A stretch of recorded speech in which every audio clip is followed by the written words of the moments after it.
Création. Alors j'ai intitulé ce cycle de conférences tout simplement Critique et création. L'objet c'est d'étudier la présence d'abord d'un discours critique dans les œuvres littéraires et de s'interroger sur la raison d'introduire un discours critique dans une fiction et de se demander également quel niveau de sens supplémentaire apporte un discours critique qui s'exprimerait dans une œuvre littéraire plutôt que dans un discours conceptuel. Quel est l'intérêt, quel est l'apport au discours critique de se manifester dans un discours, dans une œuvre littéraire plutôt que dans un discours critique. Voilà, ça c'est la question. Alors, je précise que ce cycle de conférences s'inscrit dans la continuité du cycle précédent qui portait sur la représentation du peintre dans le roman du tout début du XIXe siècle jusqu'au XXIe siècle, et nous avions abordé en particulier la question du roman de l'artiste, c'est-à-dire que nous étions conduits à examiner les raisons pour lesquelles l'œuvre romanesque prenait pour objet de sa fiction une réflexion sur l'art, une réflexion sur la création, et à se demander aussi pourquoi, très souvent, la réflexivité de la littérature, la façon dont l'écrivain s'interroge sur son œuvre passe par un détour, le détour de l'art en général, et en particulier de la peinture, c'est-à-dire pourquoi l'écrivain se représente lui-même en peintre. Alors, ce cycle de conférences avait été conduit pendant une année universitaire, puis s'était prolongé une seconde année sous la forme d'une journée d'études qui avait été organisée à l'hôtel de Lausanne, et l'ensemble des actes avait été publié dans un numéro spécial de la revue de littérature comparée qui est paru à la fin de l'année 2016 et qui s'appelle Roman de l'artiste, roman sur l'art, roman de l'artiste, 19e, 21e siècle. Voilà, alors là aussi, l'ensemble de ce cycle de conférences donnera lieu à une publication d'actes qui paraîtra aussi dans le cadre d'un numéro spécial de la revue de littérature comparée qui sera publié en 2018. Voilà, alors ce cycle occupera l'ensemble de l'année 2017, toute l'année civile, c'est-à-dire toute cette année universitaire et le premier trimestre de la prochaine année universitaire. Alors pour cette toute première conférence de ce cycle, je suis très heureux d'accueillir Démosthène d'Avétas, qui s'impose par les différentes casquettes qu'il porte. Il enseigne, il n'est pas spécialiste de littérature de façon directe, il est spécialiste de philosophie de l'art, c'est ce qu'il enseigne à Athènes, et évidemment par là il aborde les relations entre littérature et art, puisque ce cycle de conférences porte aussi sur les relations entre littérature et art, mais il touche à la littérature cette fois en tant que créateur, puisqu'il est poète, et il va donc aborder, en tant que poète d'une part, et en tant que critique d'art d'autre part, la question qui va faire la jonction de ces deux casquettes, qui sera le poète critique d'art. Voilà, je te laisse la parole et merci d'avoir accepté cette invitation.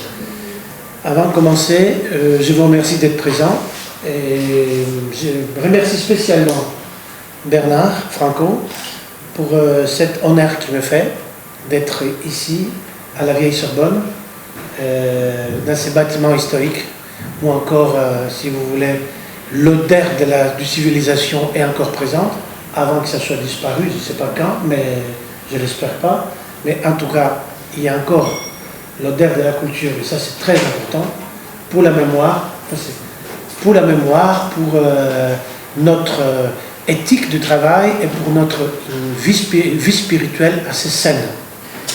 Deuxièmement, déjà l'enjeu a été posé par Bernard, et c'est un paradoxe, c'est quelque chose qui me met en face d'un dilemme.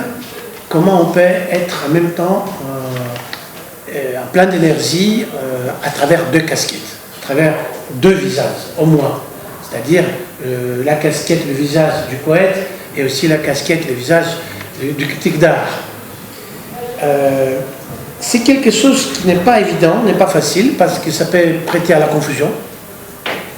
Ça peut prêter à la confusion par rapport aux gens qui sont assez formels même aussi de bon niveau scientifique, dans le sens où on s'est dit, il y a un code, il y a un langage précis à chaque fois, donc mélanger tout ça, est-ce que c'est peut-être dangereux? Est-ce que c'est peut-être quelque chose qui n'apporte pas un air créatif? Donc je vais essayer bouger, marcher, me promener si vous voulez, en tant que poète et aussi en tant que critique d'art. Je veux me baser non seulement sur l'expérience théorique que j'ai eue en tant que docteur en France et prof aussi et en Grèce et en France, puisque j'enseigne aussi en France, j'ai enseigné à plusieurs reprises, mais surtout aussi en tant que quelqu'un qui a eu la chance, je l'ai dit avec plein de modestie, mais avec des mots qui pèsent, de chance de côtoyer des très très grands artistes avec qui j'étais très proche, liés d'une grande amitié. Je vous donne quelques noms, juste pas pour vous impressionner, même si c'est pas mauvais de vous impressionner au sens positif du terme. J'ai eu la chance d'être très, très proche d'Andy Warhol, de Joseph Beuys.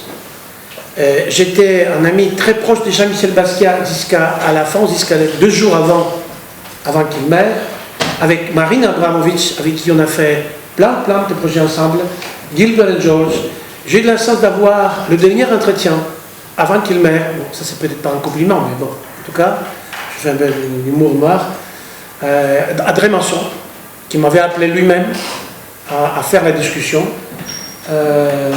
Gilbert et George, donc Barcelo, Francis Bacon, un ensemble de gens qu'on peut dire qu'ils sont toujours les protagonistes, même si certains d'eux sont morts, mais d'autres sont vivants, qui sont toujours les protagonistes de ce qu'on appelle aujourd'hui à la fois modernité et aussi post-modernité, ou autrement le mot clé qui est au courant, contemporanité. Cette expérience m'a aidé à pouvoir développer et ma thèse et aussi une série d'articles, un qui sera aussi ici, comment on peut approcher une œuvre d'art non seulement à partir des éléments formels, à partir des éléments historiques, c'est-à-dire la visualité de l'œuvre et l'historicité des informations, mais on peut aussi l'approcher à travers un noyau invisible, une énergie noire qui peut être comme un soleil noir, pour citer un peu Georges Bataille, de l'œuvre d'art. Et je vous signale que c'est une affaire difficile de plonger dans cet univers. Et si on n'a pas une petite folie de poète, c'est difficile. C'est pour ça que je respecte énormément les gens qui restent sur l'aspect scientifique, qui ne prennent pas ce risque que j'ai pris, donc que je vais vous parler, je vais vous raconter, pour comprendre un peu ma démarche, ma position par rapport à ces sujets. Déjà les titres. Les poètes critiques d'art. Nous avons 2 mots, 3 mots, mais disons le deuxième composant, ça fait une unité. Poète, critique d'art. C'est quoi un poète? Commençons par ça. Les mots poète, ça nous renvoie au mot poésie. Ça vient du grec. Poésie, on trouve dans les banquets de Platon. Platon il parle d'une manière très explicite et précise, qui dit que poésie, c'est le passage, le surgissement d'une situation invisible à une situation visible. D'une manière philosophique, on peut dire de non-être à l'être, ou de non-étant à l'étant, si on veut utiliser le participe. Alors, pour ne pas faire les choses trop graves, pour les simplifier, qu'est-ce que ça veut dire pratiquement? Ça veut dire que le poète, c'est quelqu'un qui nous fait apparaître des situations ou des éléments que soit ils ne sont pas affichés d'une manière visuelle, soit ils sont autour de nous et on ne les voit pas. Donc, le poète, c'est quelqu'un qui nous pointe les regards par rapport aux choses que nous n'avons pas eu l'occasion de l'approcher. Et lui, comme il plonge dans cette situation, il ressort de cette plongeon en nous donnant quelques éléments de cette approche. Il y a un deuxième livre très important, encore Platon, le dialogue Ion, qui est un dialogue, je vous signale, magnifique. Autant les banquets, c'est un dialogue qui peut avoir énormément de significations. Ce petit dialogue Ion est vraiment concentré au portrait du poète. Il dit donc, Platon, le poète, le moment de la création, il utilise ces deux mots, entheos et ekphron du grec. J'ai traduit de manière simple. Entheos, quelqu'un qui porte en lui une énergie primaire, on peut dire divine, mais ce n'est pas la bonne traduction, une énergie intérieure, un peu comme Socrate il disait, je ne sais pas moi qui parle, c'est les deux mondes qui parlent. Donc une énergie de l'intérieur qui pousse à découvrir, à parler, et ekphron. Ekphron, ça veut dire loin de la logique, c'est-à-dire loin de la maîtrise historique et conscience de choses. Donc le moment de la création, le poète, il est au-delà de la conscience et en même temps, il est habité par entheos. Regardez, le mot entheos, pour que vous compreniez bien, enthousiasme, voilà le mot. Entheos ousia, ça veut dire quelqu'un qui a en lui l'essence, l'essentiel, et simplement le poète, les moments de la création où tout le monde peut être poète, selon Platon et selon Joseph Beuys. Alors, ce sujet qui se comporte comme poète, il a cette chance de pouvoir écouter et comprendre ce qu'il a en lui, l'essentiel, les ousia, d'où le mot enthousiasme. Donc, un être enthousiaste, c'est quelqu'un qui dit « Ah oui, c'est ça ». Comme vous pouvez dire aussi, vous, dans la vie quotidienne, à un moment donné, vous découvrez quelque chose et vous dites d'une manière simple « Ah mais oui, c'est magnifique, c'est formidable ». Ça simplifie un peu les choses, juste que vous comprenez. Mais c'est un peu ça. C'est comme l'autre qui disait « Evreka, Evreka », qui venait vers l'extérieur. Donc il y a un mouvement de l'intérieur vers l'extérieur. Utilisez cet exemple de la caverne dans tous les niveaux de la vie, c'est-à-dire de l'ombre à la lumière, du non-voir au voir. Alors, avec cette logique, le poète fait toujours cette voyage. C'est un voyage sans arrêt. Il se retire au fond de lui-même, il reste dans les ténèbres, dans la nuit, pour reprendre le propos de Novalis, mais il ne reste pas dans la nuit. Il doit être féconde, il doit faire naître.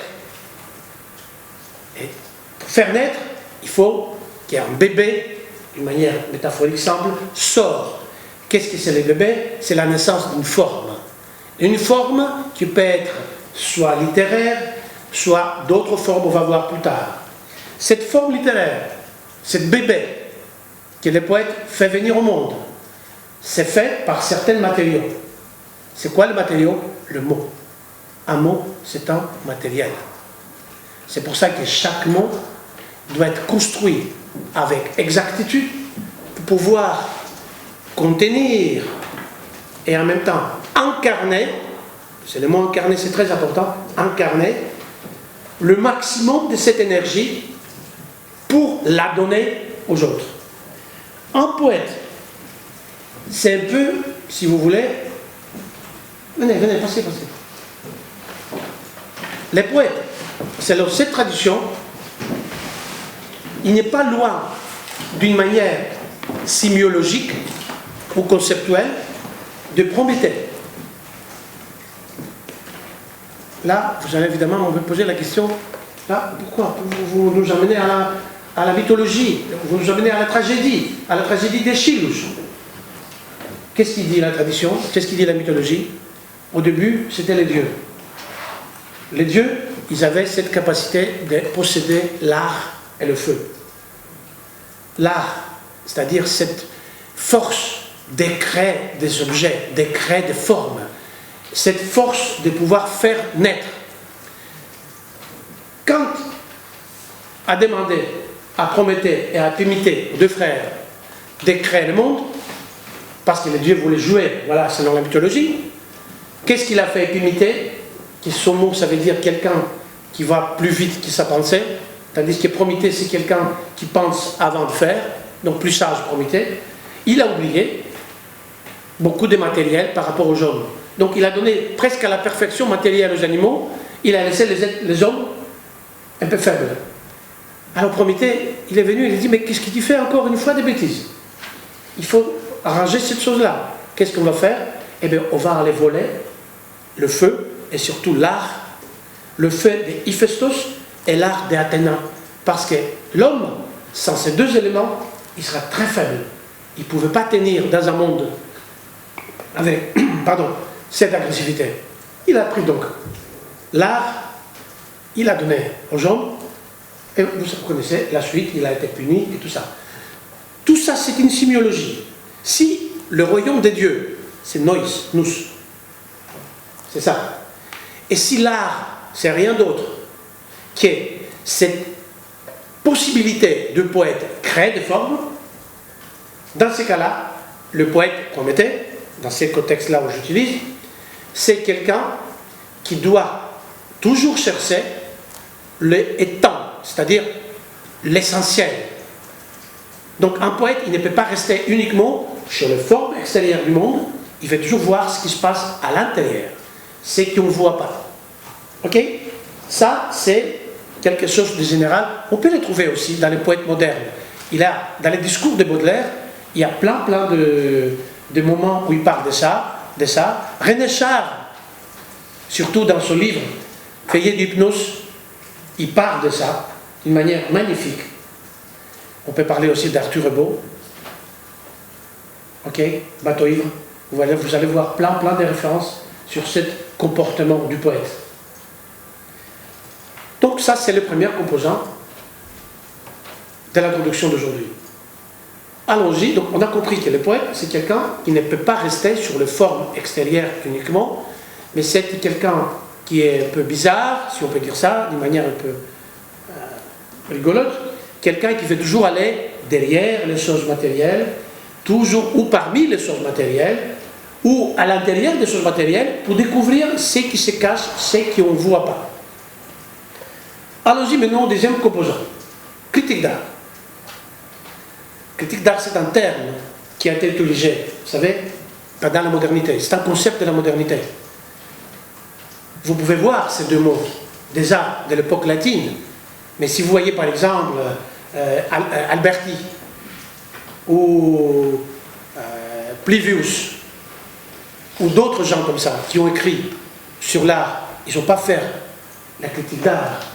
La critique d'art, c'est un comportement qui est lié à la notion de l'avant-garde, c'est lié à la notion de l'art industriel, donc de l'art moderne, et c'est très lié aussi à la notion du marché, des musées, des galeries, des collectionneurs. C'est à partir de cet environnement social et historique que la figure, l'identité de critique d'art apparaissent. Ça a été carrément inventé par un poète, Charles Baudelaire. Donc, nous voyons bien, encore une fois, que, oui, bien sûr, critique d'art, mais c'est un poète qui a mis en place ce système d'approche aux œuvres d'art. Pourtant, pendant tout le XXe siècle, malgré quelques moments magnifiques où il y avait Apollinaire, où il y avait d'autres aussi, sans oublier Diderot avant, mais d'autres aussi poètes qui ont écrit des textes magnifiques, mais en tant que critique d'art, c'est-à-dire en tant que métier, en tant qu'attitude, vraiment, on voit les critiques d'art apparaissent surtout après la Deuxième Guerre mondiale. Avant, ils étaient un peu au sens critiques, mais aussi amateurs. À partir de la Deuxième Guerre mondiale, ça devient professionnel, ça devient métier. Et là, on voit apparaître énormément de gens qui font de la critique, qui travaillent dans la presse. On peut séparer les historiens des critiques, puisque les historiens restent sur les éléments de l'histoire de l'art. Parfois, un historien peut devenir un critique. Un critique, c'est pas sûr qu'il va être un bon historien, il tente parfois. Mais en tout cas, les critiques d'art est très liées au changement du marché, au changement de la mode, et aussi très lié à l'action de l'avant-garde. Avec le temps, surtout autour des années 80, jusqu'à nos jours, on peut voir les critiques d'art qui devient vraiment un businessman, un professionnel. Surtout à partir des années 80, on voit les critiques d'art d'être à côté des grands galéristes, des grands musées ou des artistes. Donc, critique d'art influence une situation. Il suffit parfois d'un texte dans un grand journal ou dans une revue et que l'œuvre d'artiste monte dans le marché de l'art. Et là, on peut dire, ah mais oui, si M. Thomas Machiavelli, pour parler de quelqu'un qui est très connu, pendant toutes ces années, pendant les dernières 30 ans en américain, si M. Thomas Machiavelli a écrit un texte à New York Times, venez Catherine, asseyez-vous. Si M. Thomas Machiavelli a écrit un texte sur New York Times, et alors, dans ce cas-là, ça veut dire que l'œuvre d'art est très importante, donc, mais en même temps, là, on peut dire qu'il commence le jeu de marché. C'est quoi le jeu de marché? C'est que, ça c'est le petit problème qu'on peut avoir dans les marchés de l'art. Souvent, on pose des questions sur l'aspect éthique des critiques parce qu'il y a l'intérêt économique. On a plein d'exemples de unions, de business, être un critique, et des galeristes, être un critique, et des collectionneurs, pour défendre, même aux ventes aux enchères, il y a tout un système. Alors, ça peut poser plein de questions sur le rôle du critique d'art. Les artistes sérieux, les noms que je vous évoquais tout à l'heure, ils avaient une grande méfiance par rapport aux critiques d'art. Je me souviens très bien, je l'écris, et même dans un entretien, Cy Twombly. Malheureusement, on n'a pas montré l'image, mais c'est pas grave, je vous les donne, je vous les dis les mots. Voilà, ces moments-là, voilà, comme ça, c'est une bonne référence. Cy Twombly, où j'ai fait presque 10 livres avec lui. Je lui posais un jour la question. Je lui dis, mais, enfin, il y a quand même des grands critiques d'art qui sont dans les journaux. Pourquoi tu ne demandes pas écrire dans ton catalogue? Il dit, ils peuvent écrire dans leurs journaux, pas dans mon catalogue. Et pourquoi? Je veux qu'il soit un poète. Pourquoi je lui dis un poète? Quelle est la différence? Le poète, c'est quelqu'un qui va fouiller, même dans ma caverne à moi, dans le monde que moi je ne connais pas, qui va essayer de me fouiller. Moi, parfois, je n'arrive pas à me fouiller. J'ose pas me fouiller. Lui, il a l'audace, parce qu'il a cet entheos, cet enthousiasme dont je vous ai parlé tout à l'heure, à cause de cet élément, il a l'audace, même la folie, de rentrer et me fouiller, fouiller tous mes secrets. Et moi, c'est ça que je veux. Ça, c'est des paroles de grands artistes. La même chose, il disait Joseph Beuys. Joseph Beuys, il avait fait plein de collaborations avec des poètes, principalement. Donc, vous voyez que les artistes, ils font déjà une séparation entre un poète et un critique d'art. Ils laissent critique d'art fonctionner dans les marchés, dans les informations des médias, mais pas dans l'essentiel de leur œuvre.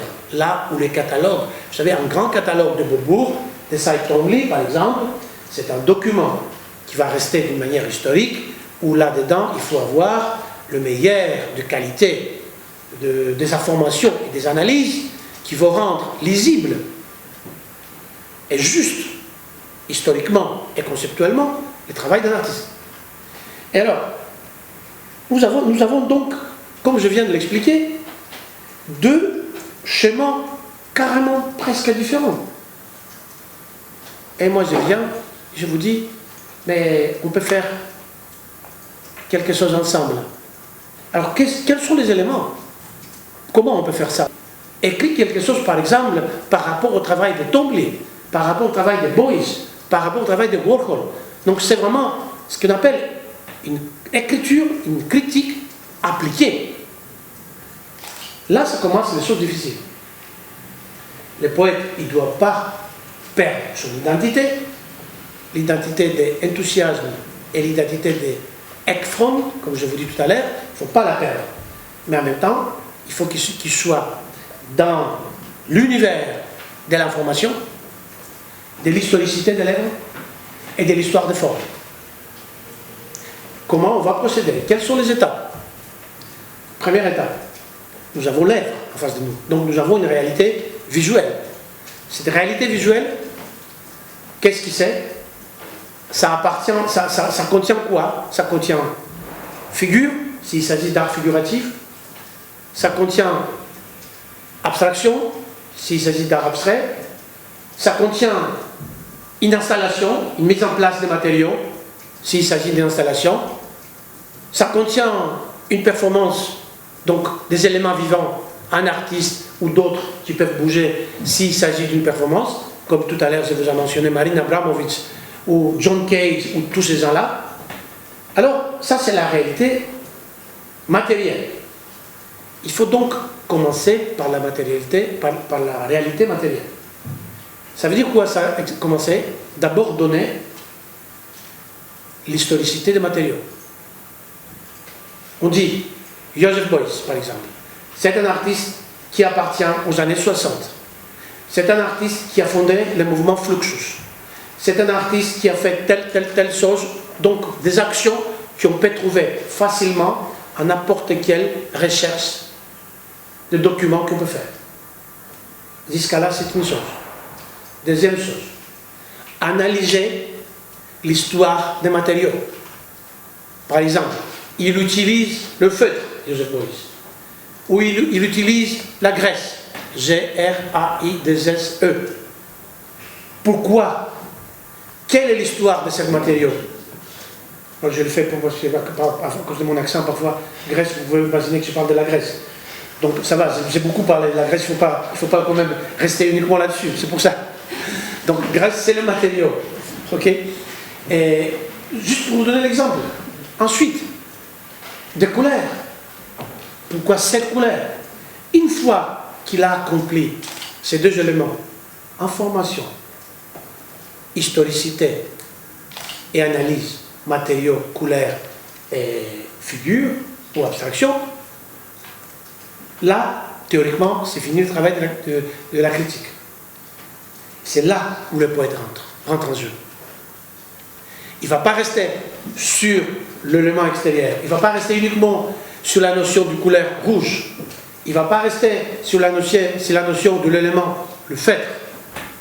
Il va chercher, à travers l'analyse étymologique souvent, ou conceptuelle du langage, puisque tout ce que je viens de dire, c'est du langage, l'art est un langage, les matériaux, c'est de lettres dans l'alphabet, qui l'alphabet c'est l'art, donc il va rentrer dans le langage et chercher qu'est-ce que ça signifie cet usage de matériaux par rapport à l'histoire de l'œuvre, par rapport au concept de l'artiste.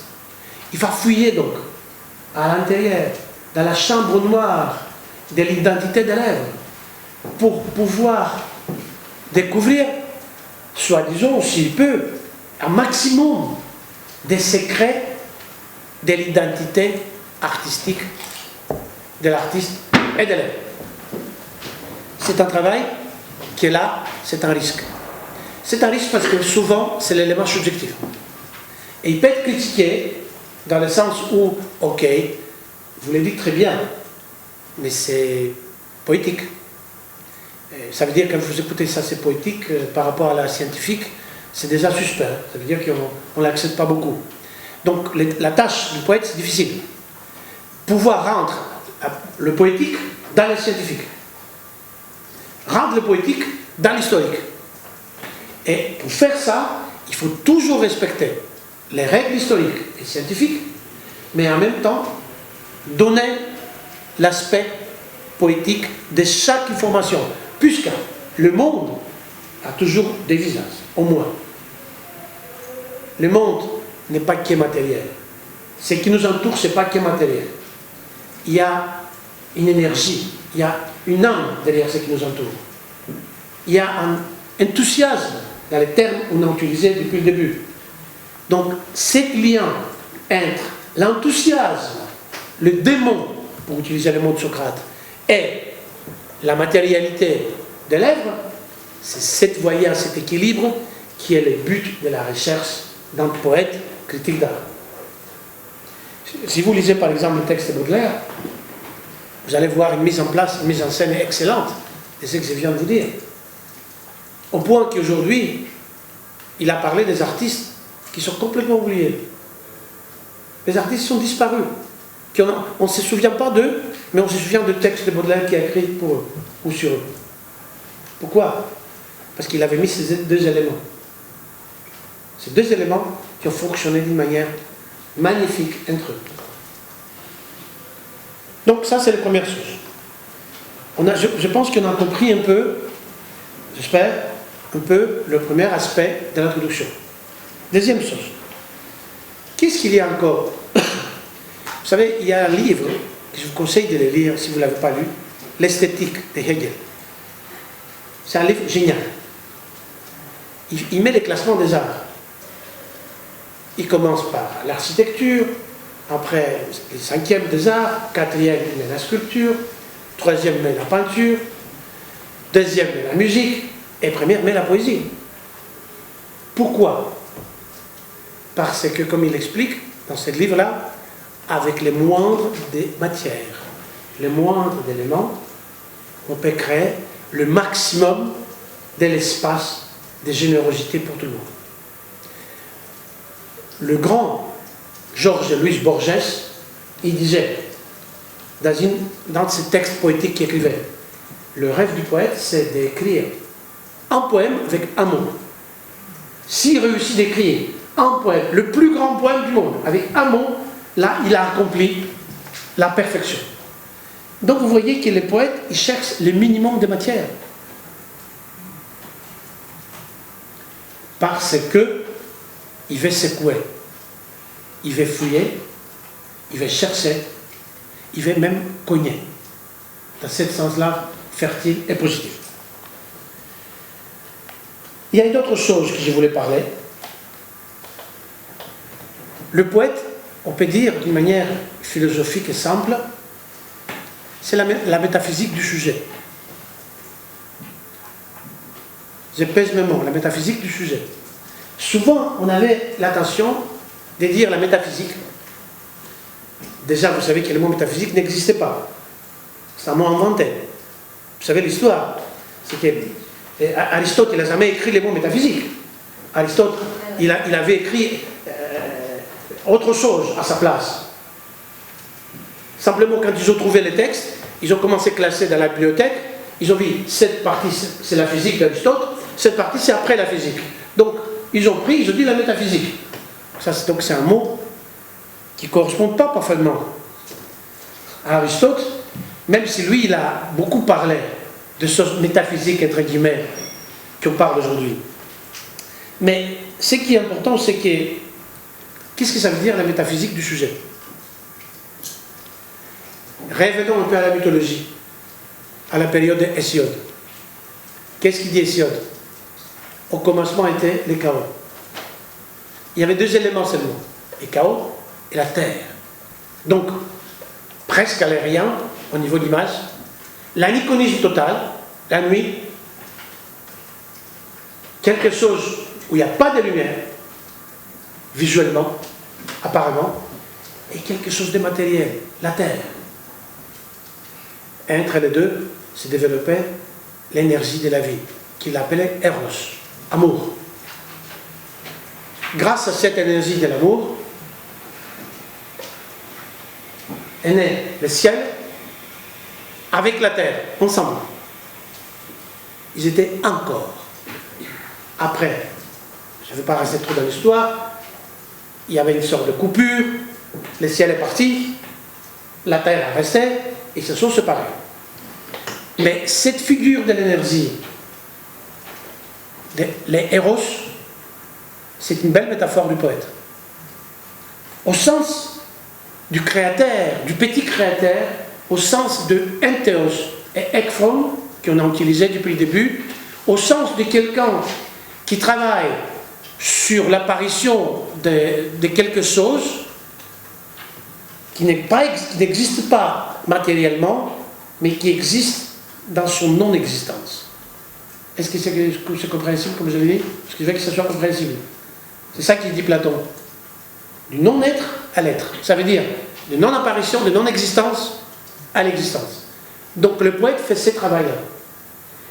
Quand il s'agit maintenant de l'œuvre d'art, le poète doit faire le même voyage. Encore une fois, cet sujet amour, cette métaphysique du sujet se mettra en marche, va rentrer dans l'œuvre d'art, va fouiller parmi les lignes, parmi les couleurs, il va essayer de trouver le langage crypté de l'œuvre d'art. Ce que j'ai dit pour ne pas être mal entendu, c'est pas qu'il va rentrer dans l'œuvre, il va voyager après dans le ciel. Attention, non, non, pas ça. Comme il disait, mon très très très cher ami, qui me manque parfois, Andy Warhol, il disait que tout est dans la surface. Donc, ne cherchez pas là, devant vous, devant l'œuvre d'art, devant l'image, vous allez voir les choses invisibles. Donc, si l'œuvre d'art est un langage, si l'œuvre d'art est une langue qui parle, donc dans ces cas-là, il faut trouver le mot qui sont là, qu'on ne peut pas le traduire. Donc les poètes critiques d'art, en même temps, c'est un herméneute, pas un traducteur, un herméneute, au sens classique de la philosophie qu'on utilise, l'herméneutique. C'est un herméneute. Pourquoi? Parce que, avec son enthousiasme, il reçoit les petites voix intérieures de l'œuvre, et ensuite, il sort, et il dit voilà, c'est ça, ça, ça, ça. Le mot graphène. Graphène qui veut dire gratter, graver. Qu'est-ce qu'il fait, un artiste? Il gratte. Il gratte la matière pour voir apparaître tout ce qui est dans la matière. Attention, pas dehors, pas dans le ciel, dans la matière. Dans les images, dans les couleurs, dans les figures. Ensuite, graver, c'est-à-dire laisser des traces. Le mot graphine, le verbe graphine, ça nous renvoie à trois mots-clés qui sont les mêmes racines. Grammer, qui veut dire la ligne. Graphiquer, qui veut dire peinture.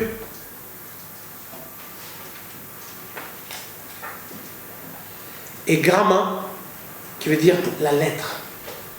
Donc regardez, le même verbe, nous avons tout ce qu'on a dit dans un verbe. Il y a la ligne. Donc, tracer. À partir de la ligne, on peut faire les deux autres. Faire une image, graphiquer, donc peinture, et faire des lettres, donc travailler sur le langage. Mais comme la ligne est toujours là, elle peut à n'importe quel moment réinventer des images et réinventer des mots. Donc, nous parlons, grâce à cette graphène, nous parlons d'une situation perpétuelle et pas de monde fermé, pas de langage fermé, pas de langue statique, mais une langue ouverte, qui chaque fois peut avoir de nouvelles richesses. Et là, je reprends encore une fois Hegel, dans son livre « La phénoménologie de l'esprit », où il parle du mot expérience. Le mot expérience, expérience en latin, En grec, c'est traduit du grec. Ek piras. Ça veut dire à travers avec la tentation, la tentative de travailler, d'apprendre, d'essayer. Qu'est-ce qu'il dit alors, Hegel? À un moment donné, le sujet, c'est le sujet métaphysique du sujet dont je vous parle, le sujet créatif, il sort de lui-même. C'est une manière de parler. Il sort de lui-même, ça veut dire il est entheos et ekphron. Il sort de lui-même. Il fait une tentation. Donc ça veut dire qu'il apprend des choses. Il est habité par quelque chose, il apprend. Quand il a fait ce cercle, il a appris quelque chose, il revient à lui-même. Ce passage de sortir et de venir, selon Hegel, c'est expérience. Donc quand on fait une expérience, on est loin de la logique de l'enfermement. On est ouvert, on tente, on prend des risques, on subit parfois des choses positives ou des choses négatives. Mais comme ça, on apprend et on avance. Cette voyage-là fait chaque fois les poètes par rapport aux critiques d'art. Quand il fait poète critique d'art par rapport à l'être, il n'est jamais un poète, il ne commence pas avec un background historique, scientifique, uniquement, qui dit « Ok, je vais maintenant analyser l'œuvre d'Andy Warhol. » Qu'est-ce qu'on connaît d'Andy Warhol? Pop art. Voilà. Pop art, ça. Nous avons déjà quelque chose, quelques données classifiées. Et à partir de ça, on fait un texte. On met quelques citations et après, on donne le texte. Ça, ce n'est pas un poète critique d'art qui travaille. Un poète critique d'art, il va commencer, il va plonger, pas forcément dans les éléments. Tous ces éléments sont des accessoires pour lui. Ce n'est pas l'essentiel. Ce n'est pas l'expérience, c'est le Hegel que je vous dis.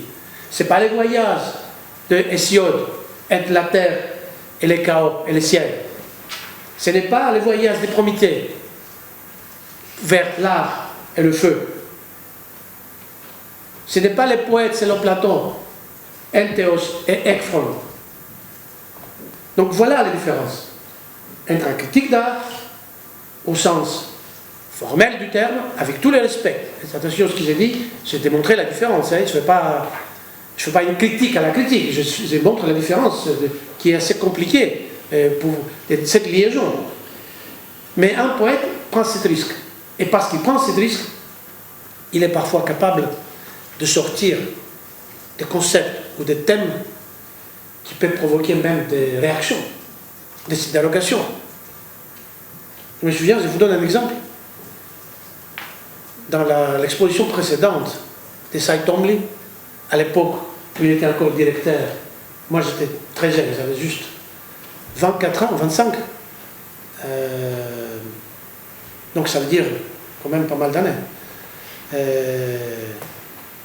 Et donc il était directeur, Dominique Beaujon, le directeur de Beaubourg. Et Twombly m'avait demandé d'écrire les textes. Donc j'ai écrit les textes avec cette logique que je vous dis maintenant, qui n'était pas très théorisée à cette époque. Maintenant je l'ai théorisé un peu, avec la lecture, avec mon travail de professeur, tout ça. À cette époque c'était assez primaire, assez primitif même, ça venait spontanément. Alors quand ils ont lu le texte, ils ont dit, c'est un texte poétique, mais est-ce que ça concerne Twombly? J'étais très gêné quand ils m'ont dit ça. J'étais même effondré. Heureusement que Twombly l'a dit, évidemment que ça me concerne. C'est l'aspect de moi-même que je n'ose pas le voir. Sinon, je devrais avoir une crise cardiaque. Commencer la carrière en te disant que ce que tu as fait, c'est pas vraiment, ça ne correspond pas, c'est raté. Donc, heureusement que Twombly, il a intervenu, et a dit, évidemment, c'est des choses, et ça m'a donné, ça m'a encouragé. Ensuite, il y avait plusieurs textes, etc. etc. Alors, donc, le poète critique d'art, il travaille sur deux dimensions. Première dimension, c'est le texte tel quel. Le texte comme une œuvre d'art. les textes comme une poésie. Les textes comme une œuvre d'art au sens, son texte, ça pourrait être déjà sa peinture à lui qui fait dialogue avec l'autre peinture. Pourquoi? Parce que d'une manière, il travaille comme une radiographie, comme un médecin créatif qui essaye de voir radiographie à l'œuvre d'art, et de l'autre côté, il trouve l'occasion, à partir de l'œuvre d'art, de développer sa dimension poétique. Donc ça, c'est le premier aspect. C'est-à-dire le texte qui est écrit, qui est construit, c'est à la fois un texte qui parle de l'artiste, mais un texte qui peut tenir tout seul, comme je vous dis tout à l'heure, par rapport à Baudelaire ou d'autres gens. Deuxième chose, il a aussi l'envie, la fierté d'être aussi juste qu'un critique d'art. Ce n'est pas quelqu'un qui tourne le dos à la recherche scientifique ou à l'historicité de l'œuvre. Il veut faire les deux choses. Donc, il y a ce double aspect. On pourrait dire que le poète critique d'art, c'est la poésie appliquée. Appliquée dans l'œuvre d'art. Comme on parle des arts appliqués, vous savez, les systèmes d'art appliqués, c'est une affaire de la modernité, carrément. William Morris, John Ruskin, tous ces gens-là qui ont vraiment lancé cette idée de l'art appliqué. Alors, les poètes, pour garder le mot, c'est quelqu'un qui fait une poésie appliquée dans l'art, le poète critique d'art. Il se sert, ou à partir de l'œuvre, pour créer une poésie appliquée. Le rêve du poète était toujours, vous pouvez le trouver, non seulement dans les philosophes, même dans certaines notes de René Char et d'autres poètes, c'était toujours d'être un être solitaire, mais qui peut être aimé ou qui peut toucher tout le monde. Cette solitude du poète, ce n'est pas une solitude de misanthropie, en réalité. C'est une solitude de quelqu'un, comme travail de photographe, pour le dire comme ça, quelqu'un qui rentre à la chambre noire de lui-même, prendre de l'énergie et ressortir. Et appliquer tout ça dans la vie quotidienne. Il ne faut pas oublier que dans l'Antiquité, quand le poète, au commencement, était très proche du philosophe, il n'y avait pas de différence. Platon, il ne les attaquait pas. Regardez toute la pensée présocratique. Ils sont des philosophes qui utilisent les formes de poésie, d'une manière métaphorique qui parle des choses comme ça. Après, quand la pensée commençait à être rationalisée, là évidemment, il y avait la séparation. Platon il a gardé la philosophie comme facteur de la vérité, donc aussi comme facteur de la politique, qui allait gouverner. Donc, les philosophes voient, et il a laissé à côté les poètes. C'est pour ça qu'ils n'apparaissent pas. Parce qu'il pensait que les poètes, il avait perdu cette force que je vous évoquais tout à l'heure, d'être comme un sujet métaphysique qui est devenu un esthéticien. L'accusation, il ne dit pas esthéticien, je le traduis moi-même, mais quand vous lisez La République, vous allez voir qu'il dit, les poètes, ils disent des choses pas telles qu'ils sont, ils déforment les choses. C'est-à-dire, il devient un esthéticien qui crée de belles mots, etc.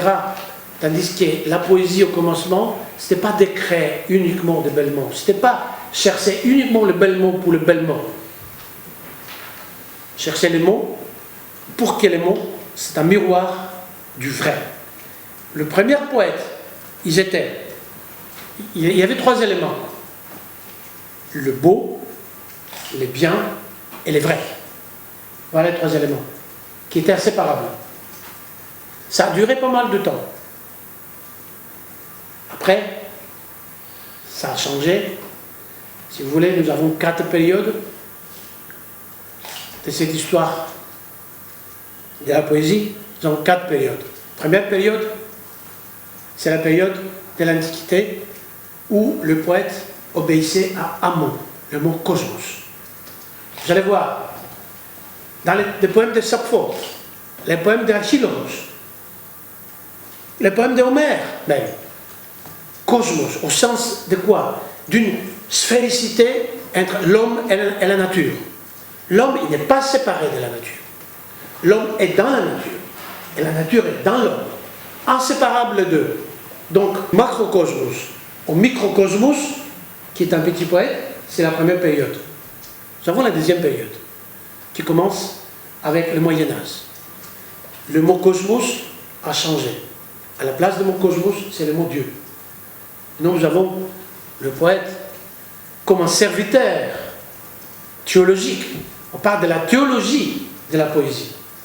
On parle des poètes qui ont servi à ce débat. Et ça a duré quand même 10 siècles. En même temps, ce que j'ai dit pour la poésie, ça concerne l'art. C'est la même chose. Vous allez voir les œuvres.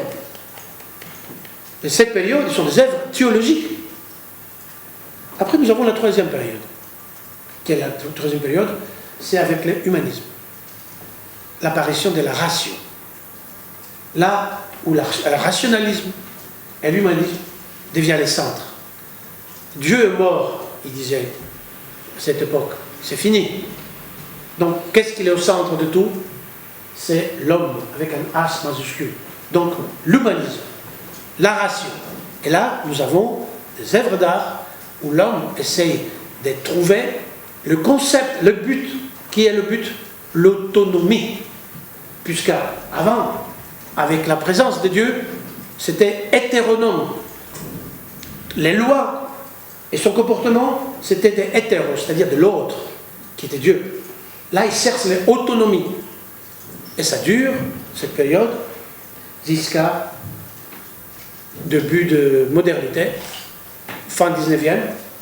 Et là, nous avons la quatrième période, où nous y sommes encore dedans, la période de la déconstruction.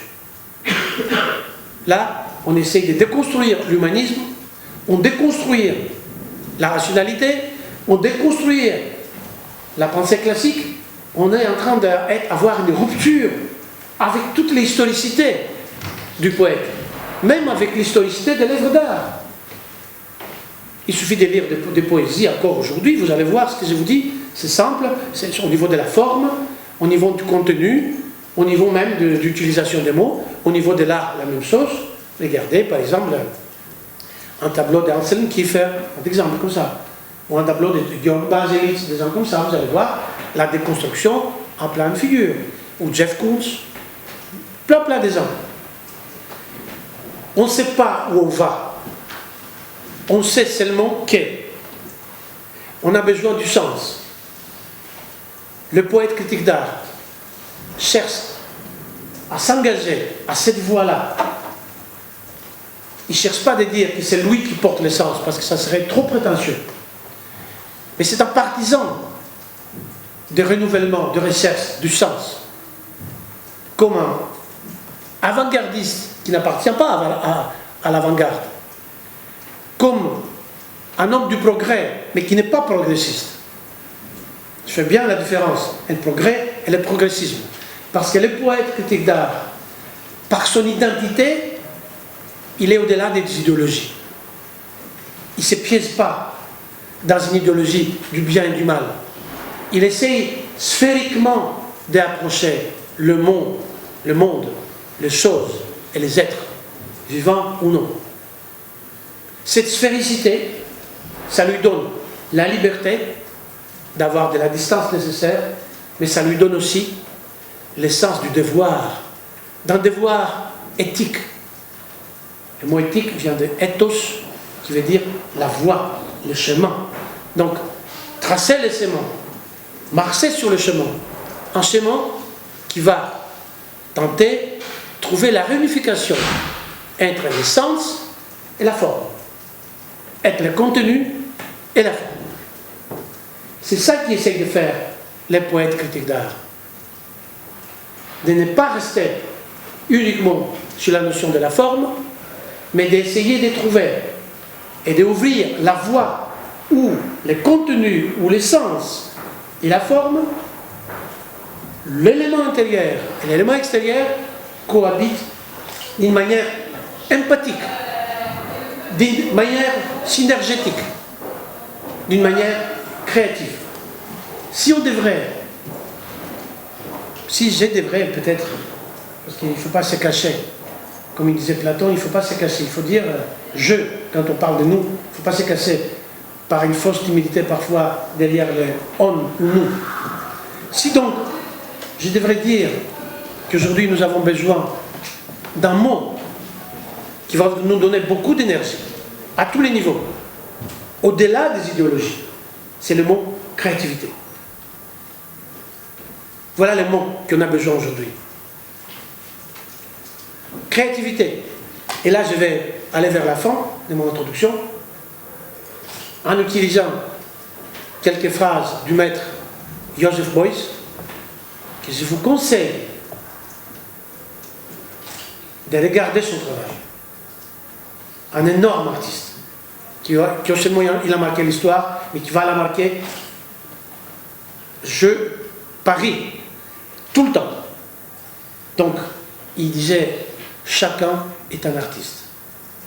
Qu'est-ce qu'il voulait dire par là, chacun est un artiste? Parce que tout de suite, les gens disaient, mais moi, je suis un boulangère, je ne suis pas un artiste. Et Beuys, il disait, mais qui t'a dit qu'un artiste, c'est forcément quelqu'un qui va à l'école des beaux-arts? En être créatif, il peut être aussi boulanger. Tu peux faire du pain magnifique. Du pain magnifique où tu fais généreusement, tu donnes plaisir, tu donnes joie. Tu fais travailler le jeu de ton esprit, le jeu de ton cœur. Ça, c'est la créativité. Pousser le jeu de l'esprit avec les yeux du cœur et donner joie, enthousiasme et plaisir, mais au sens de eudaimonie aux autres. Si donc, aujourd'hui, nous avons besoin de quelque chose, c'est cet mot créatif et les mots eudaimonie. Les mots eudaimonie, c'est un terme d'Aristote. Ça veut dire la bonne vie, la vie bonne. On n'est pas... Il faut finir avec cette histoire de tripalium, où on est puni. On voit le travail comme une punition. Comme il disait Nietzsche, il faut travailler comme un artiste, il faut vivre comme un artiste. Qu'est-ce qu'il y a la différence être un artiste et quelqu'un qui n'est pas artiste? Qui disait Nietzsche? Parce que l'artiste, il a cette plaisir d'être à la fois un enfant et un sage, d'avoir l'innocence de l'enfance et l'expérience de la sagesse. Donc, créativité et vie bonne, voilà les deux mots que le poète critique d'art travaille quand il fait ses textes. Voilà les deux mots que je vous les souhaite pour votre vie et votre continuation. Merci de m'avoir écouté.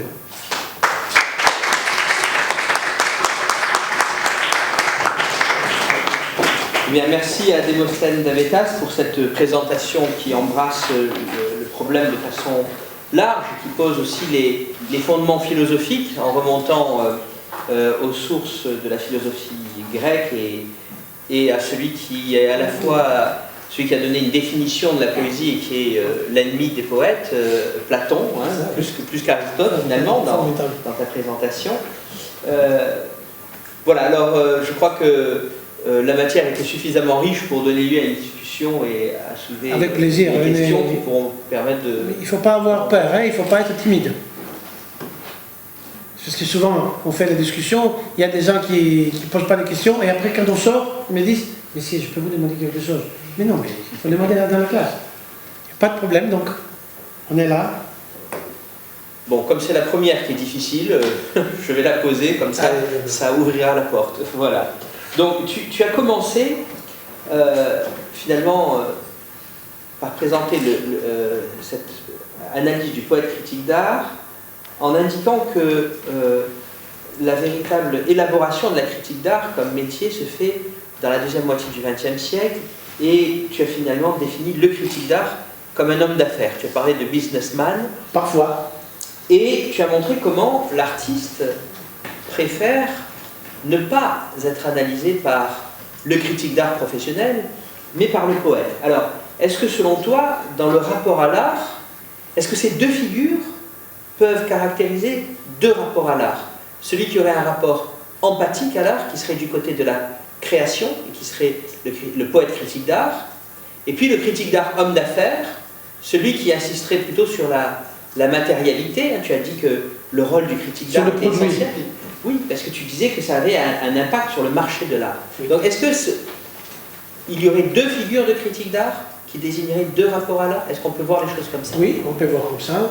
On peut dire même que parfois même l'histoire du marché, c'est quelque chose qui est rentré d'une manière très importante aujourd'hui, surtout à l'ère de la postmodernité ou à l'ère de la contemporanéité. Alors, le poète critique d'art, il n'est pas contre le marché, mais il est quelqu'un qui ne va pas faire son texte à partir du marché. Je donne un exemple. Je me souviens avec Tony Crabbe, je ne sais pas si vous connaissez, mais c'est un artiste très, très important qui a exposé aussi à la Galerie Europa, au Musée d'art moderne. Donc je me souviens qu'un jour, nous étions en Allemagne, et il voulait qu'un grand collectionneur, il voit son travail. Il avait à choisir entre deux présentations. La présentation que lui avait fait Rainer Bastian, un critique, et la présentation que lui avait fait notre monsieur, qui était poète. Alors, qu'est-ce qu'il a dit au poète? Je prends ton texte, juste une petite demande, rajoute un paragraphe où aussi le marché sera présent comme un valeur des créativités. Il a fait, et l'œuvre était vendue. Donc, c'est-à-dire que l'artiste veut au fond les deux choses. Il ne veut pas cette séparation qui parfois existe. Si on pourrait surmonter le différence entre l'approche poétique et l'approche critique uniquement matérialiste, et on le fait d'une manière où, dans la poéticité, il y a toujours un chapitre important d'une poéticité du marché, je pense que ce serait l'idéal.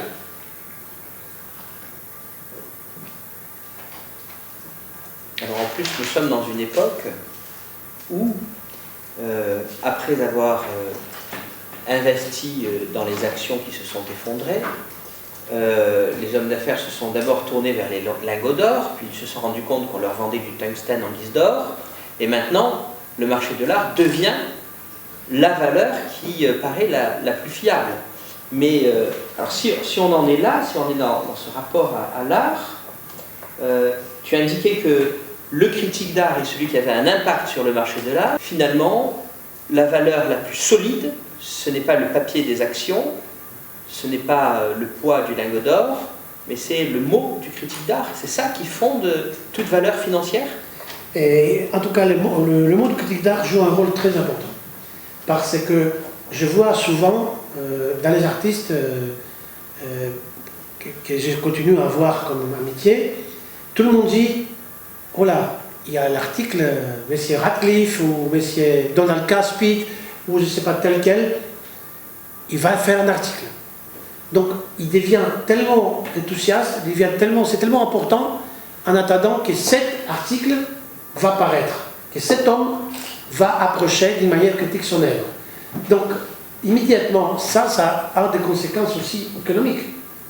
Parce que, je me souviens, on a commencé ensemble avec Jeff Koons. On était à New York au commencement. Et je me souviens que Jeff Koons, il disait toujours 3 choses sont importantes. Être entouré des critiques qui ont le pouvoir, commencer par les critiques. Des marchands qui vont payer ta production. Et troisièmement, avoir choisi des produits, donc ce qui fait l'artiste, qui correspondent bien à l'esprit de l'époque. Ça, c'est presque la loi de marketing. Faire une recherche de ce que le marché demande et tu offres des choses comme ça. Donc ça veut dire qu'il y a quand même aujourd'hui une attitude très différente par rapport à l'attitude qu'il y avait aux premières moitiés du XXe siècle, où l'artiste, il faisait ses œuvres sans se rendre compte de la critique ou du marché. Marcel Duchamp ou Picasso, vraiment, il ne s'intéressait pas du tout. S'il y avait telle critique, surtout Marcel Duchamp, il faisait ses ironies, ces objets comme ça, très ironiques. Il faisait parce qu'il voulait. Il disait, je déclare artiste, donc je suis artiste. C'est simple. À partir de la Deuxième Guerre mondiale et après, où le marché est rentré presque à tous les niveaux, là, les critiques d'art prennent un impact très très fort. Et alors, mon point de vue, c'est que ces critiques d'art, s'il manque de poéticité, ils risquent d'être prisonniers des marchands. Un exemple, vous connaissez peut-être Saatchi. Ok. À cette époque, aux années 80, il y avait un artiste qui s'appelle toujours Penck. Il y a un des New Expressionistes allemands, très célèbre. Penck, un personnage assez particulier, un peu marginal, un peu mal poli. Il ne parle pas beaucoup, mais quand il parle, tu as l'impression qu'il t'insulte. C'est son style comme ça. En face de M. Saatchi, qui a un pouvoir énorme, qui fait qu'on lui parle d'une manière très élégante, puisqu'il a l'argent, parce que tout ça, etc., il lui parlait une fois d'une manière comme ça. Et l'autre s'est fâché, il prend tous ses œuvres et il les vend, les Allemands. Attention le système. Il les prend, il les vend. Ça veut dire que Saatchi, le grand collectionneur, il n'a plus confiance au travail de l'artiste. Il ne tient plus. Donc, immédiatement, le marché tombe sur Penck. Et si ces œuvres coûtaient, par exemple, un tableau 105 000 $, d'un coup, ça va 10 000 $. Une grande perte pour Penck, pas pour Saatchi, puisqu'il les a vendus, mais pour les autres qui ont des œuvres. Donc le marché, définir la qualité de l'œuvre, ce qui n'était pas le cas avant la Deuxième Guerre mondiale, quand Kandinsky, dans son livre Spirituel dans l'art, disait que si les critiques d'art ne se comportent pas comme un poète, et on a parlé de ça l'autre fois, et il risque d'être même un ennemi de l'art et de l'artiste. Vous pouvez le lire. C'est dans son livre Le spirituel dans l'art. Donc les choses ont complètement changé. C'est pour ça que j'ai dit aujourd'hui, on ne peut pas nier l'importance de l'argent.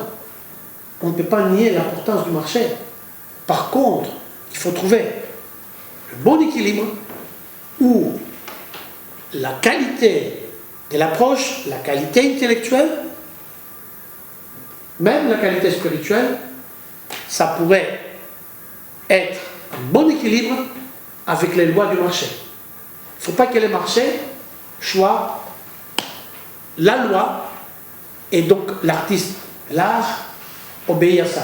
Je me souviens, parfois, on avait, aux années 60, moi je n'étais pas là, mais j'ai écouté des histoires, des madames riches qui allaient vers un artiste. Cette madame, elle sentait, vraiment, elle ne voulait pas vraiment l'œuvre d'art, mais elle disait, j'ai un tailleur vert, ou j'ai des chaussures vertes. Je voudrais ces tableaux parce que c'est vert. Il y a plein d'histoires qu'on a écoutées comme ça. C'est des femmes, des hommes puissants, etc. Donc les artistes s'est moqués de ça, de cette attitude. Ils disent, ben, cette personne, il n'aime pas l'art, il veut juste le vert. Alors, ça, si on les prend aujourd'hui, ça revient au même d'une autre forme. Il vient Peugeot, il vient Mercedes, qui disent, voilà, monsieur, tu vas me faire une pièce comme ça. Oui, mais non, tu vas me faire de telle couleur, telle couleur, telle couleur. Il ne te dit pas simplement fais-moi une œuvre par rapport à ça. Parfois, ils te disent même la couleur que tu dois mettre. Là, c'est un dilemme éthique par rapport à l'artiste. Il dira à l'artiste, je le fais ou je détourne où je le fais comprendre que je fais ce qu'il voulait, et en réalité je ne le fais pas, mais il faut du talent pour ça, pour pouvoir endormir l'autre, ou j'obéis, et je suis au service. À d'autres exemples, nous avons Sadrokia. Je vous donne... C'est-à-dire, on a ça aussi dans la poésie de cour, par exemple. Les pièces de commande. On faisait à une époque, justement. Voilà, c'est quelque chose qui... C'est pour ça que j'ai dit poésie et art. La poésie n'ont jamais été gratuits, enfin. Non, non, il y a l'intéressement de l'art a toujours existé.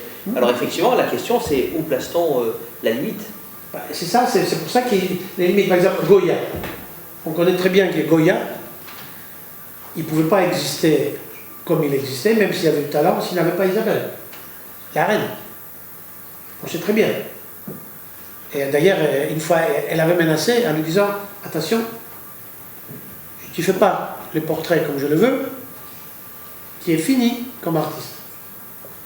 Donc, l'époque moderne est venue justement pour nous libérer de ça. Pour nous libérer, pour créer un artiste qui est individuellement indépendant au niveau de la créativité, qui peut aussi s'entretenir avec les marchés, avec les médias. Et donc là, à mon avis, c'est une question, il n'y a pas une réponse définitive, parce que si on cherche des réponses, on ne les aura jamais, puisque chaque réponse peut être changée légalement. Donc, il faut avoir des réponses ouvertes.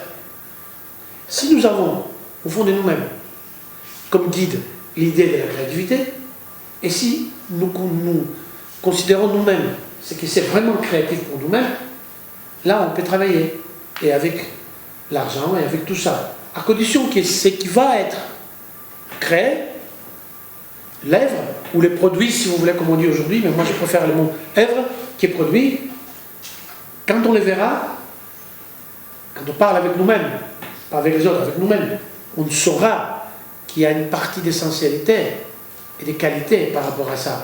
Et pas uniquement une intelligente geste, un geste intelligent esthétique par rapport aux demandes du pouvoir économique.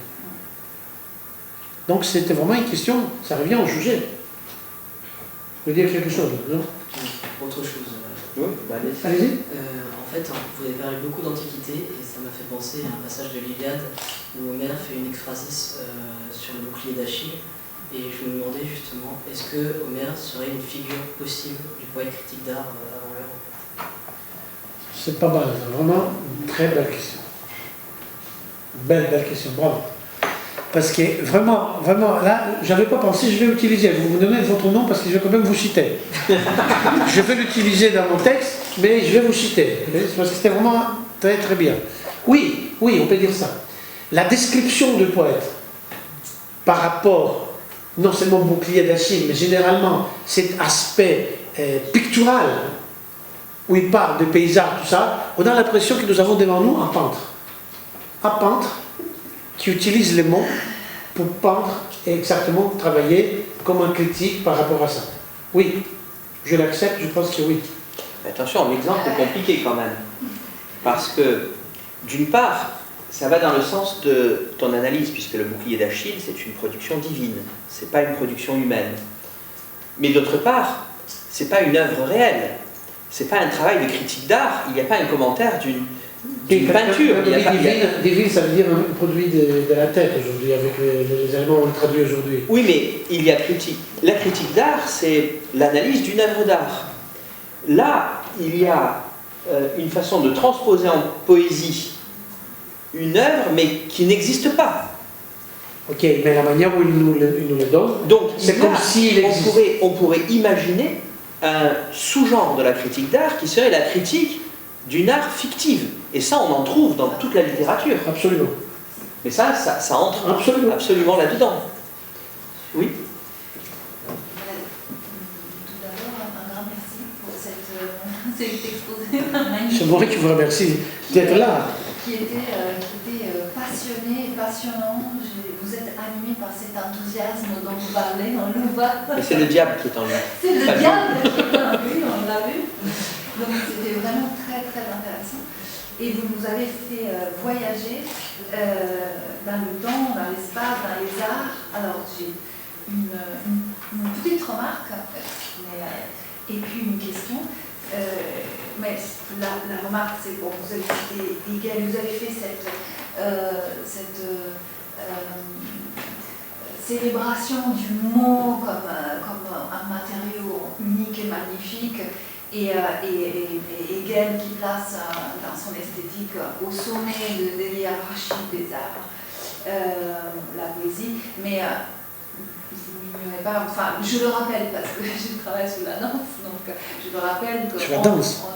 on est dans un processus où le mot, enfin c'est l'histoire du logocentrisme, donc on vit encore dans cet héritage où le mot est le premier, mais après vous nous avez montré le lien qu'il y a entre, vous avez cité Simonide de Théos, vous avez cité ce lien entre la ligne, la peinture et la lettre, donc j'étais un peu moins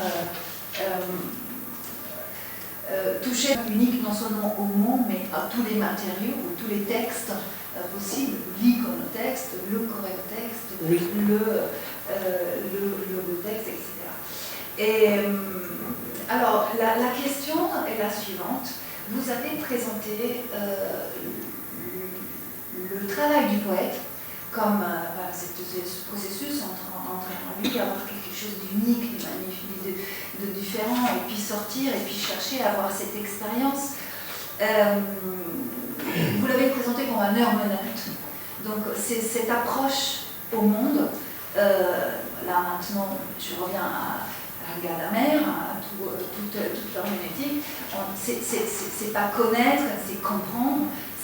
On ne peut pas avoir cette distance qu'on souhaite, ce rapport à l'objectivité, mais on est dedans et on interprète avec les moyens. On vit avec. On vit avec. Voilà. Et donc, et puis vous avez présenté le travail du critique. Alors, le critique d'art, il travaille sur le texte, il fait ce processus d'historicité de l'œuvre et du matériel. Mais alors, et puis ça s'arrête là, et le travail du poète commence. Alors, je dirais que le travail du critique, bon, quelle est la fonction? Si le poète doit connaître, comprendre, quelle est la fonction du critique d'art? Le critique d'art, vous avez parlé de beau, de bien, de vrai. Le critique d'art, sa fonction, c'est la première action qu'il utilise après avoir connu, c'est de juger. Le critique, il juge. Et il juge sur certains critères. Alors, quels sont les critères? Comment on les construit? Tout ça, ça fait partie de l'époque où on vit. Vous avez parlé du pain magnifique et donner la joie aux autres. On voit tout de suite que vos critères d'esthétique sont fondés sur le plaisir, de donner du plaisir. Aujourd'hui, ça peut être différent. Il y a des discussions sur ce qui est beau et qu'est-ce que ça veut dire. Critiquer avec quels critères, justement. Et alors, la question est comment vous conciliez ces deux fonctions divergentes du poète qui connaît et qui donne, et qui utilise un matériau avec un effet esthétique. Alors, le poète, notre magnifique Lucrèce, qui écrit le plus beau, un des plus beaux... Rerum Natura. Voilà, il nous donne de la philosophie avec la poésie, et donc c'est un matériau. Mais ce n'est pas... la question, ce n'est pas de critiquer. On utilise l'art et le mot pour donner quelque chose. Même le critique d'art, vous avez cité Baudelaire, qui a fait des critiques d'art, on a oublié l'artiste, on se souvient des critiques. Mais justement, parce qu'on se souvient de l'effet esthétique et de ce que Baudelaire nous a donné, et pas de l'œuvre d'art. Donc, comment vous conciliez? Alors, ok, juste d'une manière assez précise. Alors, critique. Donc, il y a le mot critique, ça veut dire crino, ça veut dire je choisis, je fais un choix. Les mots critique, c'est un terme on le voit travailler à partir de deuxième moitié du 19e siècle. Ok. Avant, il n'avait pas. C'est la critique. C'est ça. Alors, pourquoi? Parce que c'est à la fois les Lumières et aussi l'époque industrielle. Donc, un critique rentre dans la logique du bien et du mal. Ça, c'est une œuvre juste ou ça, c'est pas une œuvre juste? Pas forcément. Il entre d'abord sur le beau. C'est beau. En tout cas, il est entre les deux. Beau, Oui, beau ou pas beau, mais en même temps... Ok, disons beau ou pas beau, gardons ça, pourquoi pas. Mais son texte, quand il dit, il va dire, oui, cet artiste, c'est beau à voir, ou cet artiste, cette expo, c'est pas beau à voir. Les poètes, il ne va pas dire ça. Voilà. Les poètes, il va, à partir de ça, il ne juge pas. C'est ça. Comment vous conciliez ça? Parce que Alors, le critique, il doit juger. comment on peut le réconcilier? Déjà aujourd'hui, on a réconcilié d'une manière très précise. Vous allez voir que la plupart des textes, il n'y a plus de critiques. Regardez aujourd'hui, si vous lisez dans la presse, même les critiques d'art, ce qu'ils appellent, ils sont contentés à analyser une œuvre. Donc, le jugement est fait déjà à l'intérieur du journal. On dit, je fais un papier sur lui, ou je ne fais pas un papier sur lui. Donc aujourd'hui, au lieu de dire, cette œuvre ne m'intéresse pas, ou c'est pas beau, ou c'est pas quoi d'autre, silence. Et je garde ça. Donc, il était obligé, les critiques aujourd'hui, de suivre un peu les pressions de questions qu'on pose les gens, mais quels sont les critères? Pourquoi ça c'est beau et ça c'est pas beau? C'est ça le problème. Et alors, ces critères, qu'est-ce que c'est beau ou c'est pas beau, n'existaient pas. N'existaient pas vraiment. Parce que c'est les critères d'un pouvoir, comme j'ai dit, entre le marché, les galeries, les musées et la presse, qui disent qu'aujourd'hui, nous avons, par exemple, la figuration libre, un mouvement. Nous voulons lancer ce mouvement de figuration libre. Quels sont les protagonistes? Combas, Jean Chablais, Boiron, comme ça, ok? Donc ces trois os, on les pousse. Quelqu'un d'autre qui ne rentre pas dans cette logique, il est en dehors. Il va faire comme les Noirs, comme d'autres artistes. Ils vont faire un cheminement solitaire, de la peine aussi. Et on ne sait pas si un jour ils seront reconnus. Donc, comme il y avait ce sentiment d'injustice de la part de beaucoup, on voit que les critiques, les tout-puissants qui étaient jusqu'à la première moitié du siècle, jusqu'aux années 70, jusqu'à là, avec Germano Celan, avec Pierre Estany, c'est fini.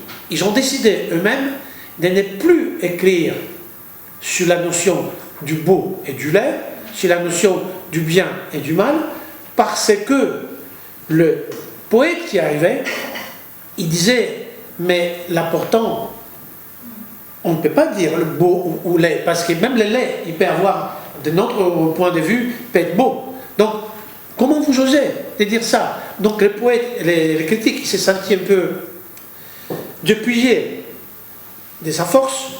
Alors aujourd'hui, nous avons quelque chose qui n'est pas, à mon avis, mieux, et pas mieux, parce que il y a des groupes de puissance économique. Il y a par exemple telle fondation, tel musée, qui ont des liens avec les critiques, qui disent, ok, monsieur Davetas, nous faisons une exposition Sigmar Polke. Écrivez, le directeur du journal qui dira, ah oui, oui, c'est bien parce que c'est les musées, c'est là, c'est des collections importantes. Donc les critères, ce n'est même pas l'œuvre, c'est la position économique et sociale qui peut avoir cet artiste, et surtout pas cet artiste, mais son environnement. Donc, l'idée de la critique, encore une fois, comme une revendication du beau et du laid, ou du bien ou du pas bien, c'est raté. Alors, qu'est-ce qu'on a à faire aujourd'hui? C'est pour ça que les grands artistes préfèrent les poètes. Au moins, un poète critique d'art, il peut parler en utilisant le savoir scientifique, en utilisant les savoirs de l'histoire, mais d'une manière où, avec les mots, on peut créer un environnement où on rêve, où on est content, on est satisfait, où ça nous fait voir, peut-être, autrement une œuvre d'art. Donc, c'est là la solution aujourd'hui où on est arrivé, et on connaît bien quand même que quand Jeff Koons va exposer au Palais de Versailles, tel ou tel directeur de journal, puisque j'ai passé aussi, j'ai travaillé pendant des années pour les journaux français, il va dire, on ne peut pas faire un grand article parce que tel ou tel artiste, il ne connaît même pas qui c'est Jeff Koons. La seule chose qu'il connaît, qu'il s'agit de palais de Versailles ou je ne sais pas. Donc pour ça, on va faire. Qui est le responsable de la rubrique A? Je fais un article où l'article n'est pas un article de critique, mais un article de la présentation. Donc, l'invention de critique, c'est une invention qui n'a pas marché.